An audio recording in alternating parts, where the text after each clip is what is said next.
ನಮಸ್ಕಾರಗಳನ್ನು ಸಲ್ಲಿಸುತ್ತಾ ಶ್ರೋತ್ರಿಯ ಬ್ರಹ್ಮನಿಷ್ಠರೂ ಆದ ವೇದ ಬೋಧಕರೂ ಆದ ನಡೆದಾಡುವ ದೇವರಾದ ಬರುವ ಭಕ್ತರ ಕಾಮಧೇನುವಾದ ಶ್ರೀ ಸದ್ಗುರು ಶಿವಯೋಗಿ ಅಪ್ಪಾಜಿಯವರ ಚರಣ ಕಮಲಗಳಲ್ಲಿಯೂ ಶಿರ ಸಾಷ್ಟಾಂಗ ನಮಸ್ಕಾರಗಳನ್ನು ಸಲ್ಲಿಸುತ್ತಾ ಶಕ್ತಿಯ ಅವತಾರವೇ ಆದ ಮಾತೋಶ್ರೀ ಮಹಾದೇವಿ ಅಮ್ಮನವರ ಚರಣ ಕಮಲಗಳಲ್ಲಿಯೂ ಶಿರ ಸಾಷ್ಟಾಂಗ ನಮಸ್ಕಾರಗಳನ್ನು ಸಲ್ಲಿಸುತ್ತಾ ಶಾಂತಿನಿಧಿಯಾದ ಸಂಗಮನಾಥ ಅಪ್ಪಾಜಿಯವರ ಚರಣ ಕಮಲಗಳಲ್ಲಿಯೂ ಶಿರ ಸಾಷ್ಟಾಂಗ ನಮಸ್ಕಾರಗಳನ್ನು ಸಲ್ಲಿಸುತ್ತಾ ಈ ಕ್ಷೇತ್ರದ ದೇವನಾದ ಮಾರುತೇಶ್ವರನ ಚರಣ ಕಮಲಗಳಲ್ಲಿಯೂ ಶಿರ ಸಾಷ್ಟಾಂಗ ನಮಸ್ಕಾರಗಳನ್ನು ಸಲ್ಲಿಸುತ್ತಾ ಈ ಗ್ರಾಮದ ಸರ್ವ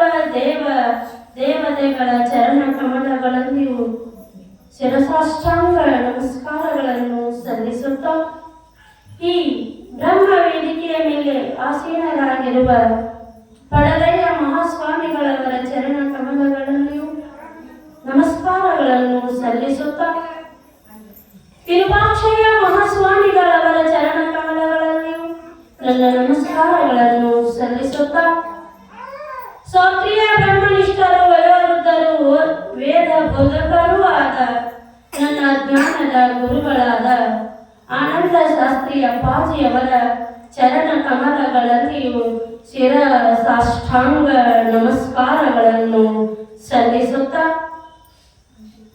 ಈ ಊರಿನ ಗುರು ಹಿರಿಯರಿಗೂ ಸಂಚಾಲಕರಿಗೂ ಭಜನಾ ಮಂಡಳಿಯವರಿಗೂ ಈ ಮಂಗಳಮಯ ಕಾರ್ಯಕ್ರಮದಲ್ಲಿ ಸದಾಶಿವ ಅಪ್ಪಾಜಿಯವರ ಪುರಾಣವನ್ನು ಕೇಳಿ ಧನ್ಯರಾಗಲು ಆಗಮಿಸಿರುವ ಸರ್ವ ಶಿವ ಶರಣೀಯರೇ ಹಾಗೂ ಮುದ್ದು ಬಾಲಕಿಯರೇ, ನಿಮಗೂ ನನ್ನ ಅನಂತ ಪ್ರಣಾಮಗಳನ್ನು ಸಲ್ಲಿಸುತ್ತಾ ಶಿವನ ಸ್ವರೂಪರೇ, ಇಂದಿನ ವಿಷಯದೊಳಗ ನಾವು ಪ್ರವೇಶವಾಗೋಣ. ಇಂದಿನ ವಿಷಯ ಏನು ಅಂದ್ರೆ ಸದಾಶಿವ ಅಪ್ಪಾಜಿ ಅವರಿಗೆ ಮನೆಯೊಳಗ ಒಂದು ಸ್ವಲ್ಪ ಏನಕ್ಕೈತೆ ಅಂದ್ರೆ ಆರಾಮ ತಪ್ತಾರೆ. ಎಲ್ಲರಿಗೂ ಇದು ಶರೀರ ಅಂದಿನ ವ್ಯಾಧಿ ಎಲ್ಲರಿಗೂ ಇರುದ, ಜ್ಞಾನಿಗೂ ಇರುದ, ಭೋಗಿಗೂ ಇರುದ, ತ್ಯಾಗಿಗೂ ಇರುದ. ಅದೇ ರೀತಿ ಅಪ್ಪಾಜಿ ಅವರಿಗೂ ಸ್ವಲ್ಪ ಆರಾಮ ತಪ್ತದ. ಅವರ ಶಿಷ್ಯರಾದಂತ ಮುತ್ತಪ್ಪನನ್ನ ಕರೆದು ಹೇಳ್ತಾರ. ಏನ್ ಹೇಳ್ತಾರ ಅಂದ್ರ,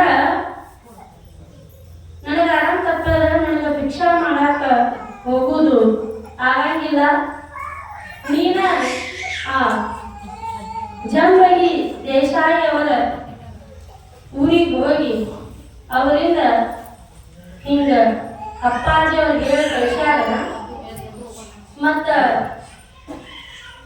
ನೀವ ನಮಗ ಭಿಕ್ಷೆ ಮಾಡಿಕೊಡ್ಬೇಕಂತ ನನ್ನ ಹೆಸರು ಹೋಗಿ ದೇಸಾಯಿ ಅವರಿಗೆ ಹೇಳು, ಅವರೆಲ್ಲರಿಗೆ ಅವಸ್ಥಾ ಮಾಡಿ ಭಿಕ್ಷೆಯನ್ನು ಮಾಡಿ ನಿನ್ನ ಪಳಮಳ ಮಠಕ್ಕೆ ಕಳಿಸ್ತಾರ ಅಂತ ಹೇಳಿ ಮುತ್ತಪ್ಪನ ಕೊಟ್ಟೆ ಕಳಿಸ್ತಾರೆ. ಅಪ್ಪರ ಆಜ್ಞೆಯನ್ನ ತಗೊಂಡ ಇವ ಏನ್ ಮಾಡ್ತಾನ, ಜಂಬಿಗೆ ದೇಸಾಯಿ ಅವರ ಮನೆಗೆ ಬರ್ತಾನೆ. ಅಷ್ಟೊತ್ತಿಗೆ ಜಂಬಿಗೆ ದೇಸಾಯಿಗೆ ಒಬ್ಬರ ಬರೋದು ನೋಡಿ ಅವ್ರಿಗೆ ಸಂಶಯ ಬರ್ತದೆ, ಅಪ್ಪ ಏನು ಬರ್ಲಿಲ್ಲ ಏನು ಅಂತೇಳಿ ಬಂದ ಅದ ಉತ್ತರವನ್ನು ಕೊಡ್ತಾರ. ಏನಂತ, ಅಪ್ಪಾಜಿ ಅವರಿಗೆ ಮೈಯಾಗ ಆರಾಮಿಲ್ಲ, ಅವರು ನಮ್ಮ ಮುಂದೆ ಹೇಳಿ ಕಳಿಸ್ಯಾರ, ದೇಸಾಯಿ ಅವರು ಎಲ್ಲ ಭಿಕ್ಷೆಯನ್ನು ಮಾಡಿ ಕೊಟ್ಟು ಕಳಿಸ್ತಾರ ಅಂತ ಹೇಳ್ಯಾರಪ್ಪ. ಮತ್ತು ನೀವು ಭಿಕ್ಷೆಯನ್ನು ಎಲ್ಲ ಕಡೆ ಮಾಡಿಸಿ ನನಗೆ ಕೊಟ್ಟು ಕಳಿಸ್ಬೇಕು ಅಂತ ಮುತ್ತಪ್ಪ ಏನು ಹೇಳ್ತಾನೆ, ನಮ್ರ ಭಾವನೆಯಿಂದ ವಿನಯದಿಂದ ಹೇಳ್ತಾನ. ಅದಕ್ಕೆ ಹೂ ಅನ್ಬೇಕಿಲ್ರಿ. ಗುರು ಒಬ್ಬ 5 ವರ್ಷದ ಹುಡುಗನ ಮುಂದೆ ಹೇಳಿ ಕಳಿಸಿದ್ರು ಆ ಮಾತಿಗೆ ತಿರಸ್ಕಾರ ಮಾಡಬಾರ್ದು. ಆ ಮಾತನ್ನ ನಾವು ಒಪ್ಪಲೇಬೇಕಾಗ್ತದೆ. ಹೆಂಗ ಅಂದ್ರ, ದುರಾಭಿಮಾನದಿಂದ ಕೂಡಿದವನಿಗೆ ದುರ್ಗತಿ ಆಗುತ್ತದೆ, ಸ್ವಾಭಿಮಾನದಿಂದ ಕೂಡಿದವನು ಬದುಕನ್ನು ಕಟ್ಟಿಕೊಳ್ತಾನೆ, ನಿರಾಭಿಮಾನದಿಂದ ಕೂಡಿದವನು ಎಲ್ಲರ ಪ್ರೀತಿಗೆ ಪಾತ್ರನಾಗುತ್ತಾನೆ. ನಾವು ಸ್ವಾಭಿಮಾನದಿಂದ ಇದ್ದೀವಂದ್ರೆ ನಮ್ಮ ಬದುಕನ್ನ ನಾವು ಕಟ್ಕೊಳಕ್ ಬರ್ತದ. ಮತ್ತು ದುರಾಭಿಮಾನದಿಂದ ಇದ್ದೀವಿ ಅಂದ್ರೆ ಏನಾಗ್ತೈತಿ ಅಂದ್ರ ನಮ್ಮ ಬದುಕು ನಾವು ಕಟ್ಕೋತೀವಿ, ಇನ್ನೊಬ್ಬರ ಬದುಕನ್ನು ಹಾಳು ಮಾಡಕ್ ನಿಂದಿರ್ತೀವಿ ನಾವು. ಇವನಿಗೆ ಏನಾಗ್ತೈತಿ ಅಂದ್ರೆ ದುರ್ಗತಿನ ಆಗ್ತೈತಿ. ಇನ್ನು ನಿರಾಭಿಮಾನದಿಂದ ಇರ್ತಕ್ಕಂಥ ವ್ಯಕ್ತಿ ಹೆಂಗಿರ್ತಾನ ಅಂದ್ರ ಎಲ್ಲರ ಗೂಡು ಪ್ರೀತಿಯಿಂದ ಇರ್ತಾನ, ತನ್ನಂತೆ ಪರರನ್ನ ತಿಳಿದಿರ್ತಾನ. ಮತ್ತ ನಿರಾಭಿಮಾನ ಇದು ಶ್ರೇಷ್ಠ. ತಾನು ತನ್ನನ್ನು ತಿಳಿಯುವುದು ಜ್ಞಾನ, ತಾನು ತನ್ನನ್ನು ಮರೆಯುವುದು ಅಜ್ಞಾನ. ಈ ನಿರಾಭಿಮಾನ ಸ್ಟೆಪ್ ಹೆಂಗೈತಿ ಅಂದ್ರೆ ಜ್ಞಾನದ ಕಡೆ ಬರ್ತೈತ್ರಿ ಇದು ಒಂದು ಮೆಟ್ಟ. ಇದು ಮತ್ತ ದುರಾಭಿಮಾನ ಹೆಂಗೈತೆ ಅಂದ್ರೆ ಅಜ್ಞಾನದ ಕಡೆ ಹೋಗೈತಿ. ಮತ್ತು ನಾವು ಅಜ್ಞಾನದ ಕಡೆ ಹೋಗೋಣ, ಜ್ಞಾನದ ಕಡೆ ಹೋಗೋಣ. ಜ್ಞಾನವನ್ನ ತಿಳಿಬೇಕಾಗಿತ್ತು ಅಂದ್ರೆ ಮೊದಲ ಅಹಂಕಾರವನ್ನು ತ್ಯಾಗ ಮಾಡಬೇಕು. ಮನುಷ್ಯನಿಗೆ ಪ್ರಬಲ ಶತ್ರು ಯಾವುದು ಅಂದ್ರೆ ಅಹಂಕಾರ ಐತಿ.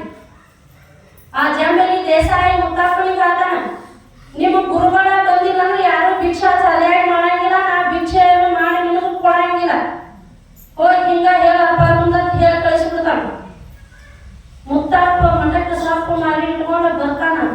ಅಪ್ಪ ಮತ್ತ ಹಿಂಗೆ ಹೇಳಿದ್ರು ಜಂಬಲಿ ದೇಸಾಯಿ, ನೀವು ಬರ್ಲಿಕ್ಕಂದ್ರೆ ಯಾರು ಭಿಕ್ಷಾ ಕೊಡಂಗಿಲ್ಲ, ನಾನು ಭಿಕ್ಷಾ ಮಾಡಂಗಿಲ್ಲ ಅಂತ ಹೇಗೆ ಕಳಿಸ್ಬಿಟ್ರು ಅಂತ ಹೇಳ್ತಾನೆ. ನೀವು ಬಂದು ಅವಾಗ ಅಪ್ಪ ಅವ್ರು ಏನಂತಾರ, ಒಂದು ಮಾತನ್ನ ಹೇಳ್ತಾನೆ, ಅವ ಯಾವಾಗ ಆಗಂಗಿಲ್ಲ ಅಂತ ಅಂದಾನಲ್ಲ ಅದು ಹಂಗ ಆಗುತ್ತೆ, ಅವನ ಜೀವನದೊಳಗ ಅದು ಆಗದಂಗ ಆಗಲಿ ಅಂತ ಹೇಳ್ತಾರೆ.